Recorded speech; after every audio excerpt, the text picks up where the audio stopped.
পরের জন্মে বয়স যখন 16ই সঠিক, আমরা তখন প্রেমে পড়ব। মনে থাকবে? বুকের মধ্যে মস্ত বড় ছাদ থাকবে, শীতল পাটি বিছিয়ে দেব। সন্ধে হলেই বসবো দুজন, একটা দুটো খসবে তারা। হঠাৎ তোমার চোখের পাতায় তারা চোখের জল গড়াবে, কান্তকবির গান গাইবে। তখন আমি চুপটি করে দু চোখ ভরে থাকবো যে।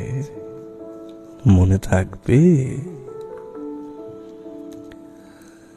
এই জন্মের দূরত্বটা পরের জন্মে চুকিয়ে দেব। এই জন্মে চুলের গন্ধ পরের জন্মে থাকে জানো। এই জন্মের মাতাল যাওয়া পরের জন্মে থাকে জানো। মনে থাকবে? আমি হব উড়ন চণ্ডী এবং খানিক উস্কো খুস্কো। এই জন্মের পরিপাট্য সবার আগে ঘুচিয়ে দেব। তুমি কাঁদলে গভীর সুখে, এক নিমেষে সবটুকু জল শুষে নেব। মনে থাকবে?